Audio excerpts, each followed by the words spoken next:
Hello, and thanks for joining me. I get comments. Responding to my video, Atheism as a Lack of Belief, Archangel Metatron wrote, Atheism is belief in no God. Atheo, no God, ism, belief.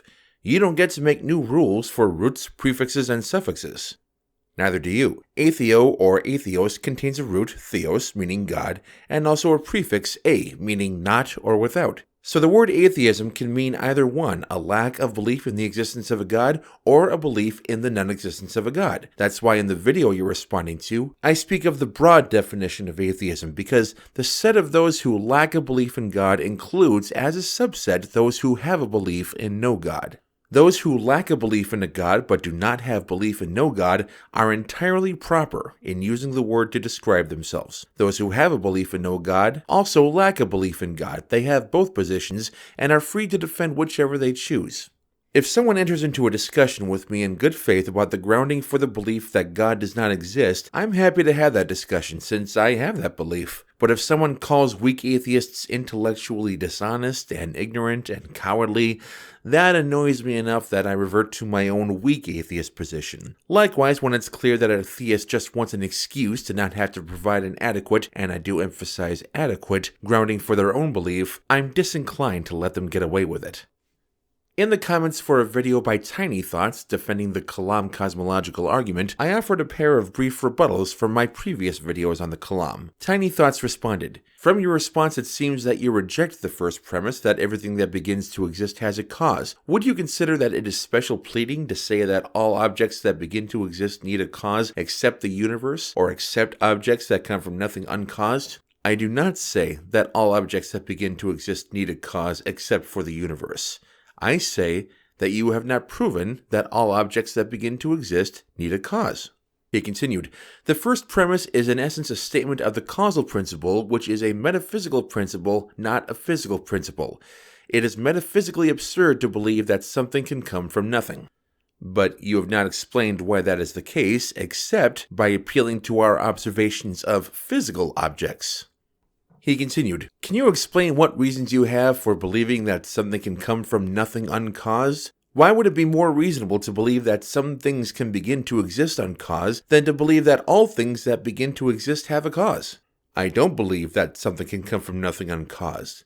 I don't believe that it can't either. I have no opinion on the matter. It doesn't appear that you understand how the burden of proof works.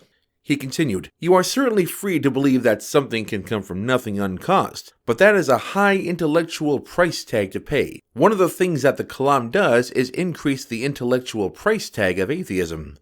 This remarkable sentiment is echoed in another comment to me. You are free to hold to a B theory of time, but that would be part of the intellectual cost of trying to circumvent the Kalam's conclusions. You make it sound like I was an A theorist who believed that something cannot come from nothing, then came across the Kalam, was desperate to avoid its conclusions, then discovered the dual escape hatches of its reliance on the causal principle and on the A theory of time, and eagerly jumped through it, changing my positions on basic philosophical matters just to avoid the thrust of your argument. Folks, if I ever become that full of myself, please let me know. I was already a B theorist when I first encountered the Kalam, and I have never believed that nothing comes from nothing is relevant to the Kalam, as I have never believed that a state of nothingness obtained. In both cases, I may not be in good company among the Christians you have surveyed on the matter, but I believe I am in very good company among professional philosophers, 85% of whom reject A theory, and 86% of whom reject standard theism. And even if I weren't, it wouldn't bother me any more than, say, Craig's scientific anti-realism, rejected by 88% of philosophers, bothers him.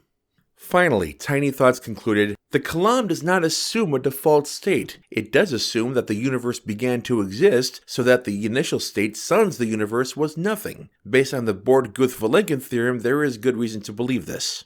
Putting aside Craig's aforementioned scientific anti-realism, the BGV theorem says no such thing. It is used to defend the second premise of the Kalam, that the universe began to exist. It says nothing about what, if anything, came before the beginning of the universe. If time has a boundary in the past, then asking what came before that, or even saying that a state of nothingness was before that, is like saying there is something on the surface of the Earth which is north of the North Pole. It's incoherent. In any case, it is your demand that I provide reasons for believing that something can come from nothing that makes the assumption that nothing is the default state. But as I like to say, ex nihilo nihil fit qui curat.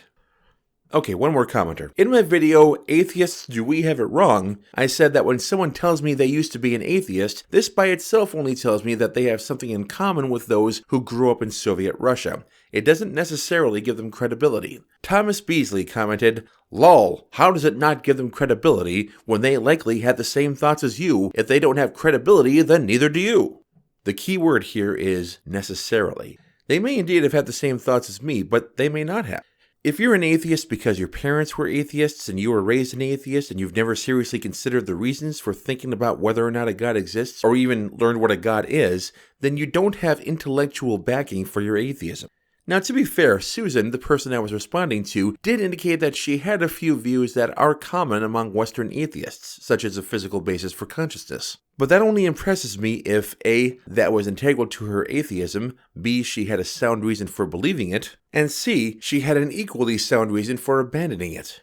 Beasley continued, "I only came here to tell all atheists that until you stop coming to Christmas, all of you are hypocrites. If you come to Christmas and then speak out about religion, your religious families are going to start posting photos online showing you accepting gifts in the name of Jesus. We will expose you as being false prophets as you are still willing to participate in our religion for personal gain." If your family is the kind of family that would do that, then you have a pretty shitty family. My extended family is mostly progressive, non-church-going Christians who invite us over because they love us, and who give gifts to us and receive gifts from us, not in the name of Jesus, but in the name of that love. I observe Christmas only in the secular sense of being a time for gathering with family and appreciating what it means to have a family. I also observe it in the sense of it being a few days after the winter solstice, which means the days are getting longer, which means more light and less sadness in the world. Nobody at our Christmas gatherings speaks out about religion. Everyone has a good time, everyone feels warm and loved. Your notion of an exclusionary Christmas gathering, with family members plotting retaliation against one another, only makes me that much more inclined to turn away from Christianity. If you like this video, please hit the like button. If you want to see more content like this, please hit the subscribe button. And if you want me to get your comments, leave them below. Thanks as always for watching. I'm David John Wellman, and the rest is up to you.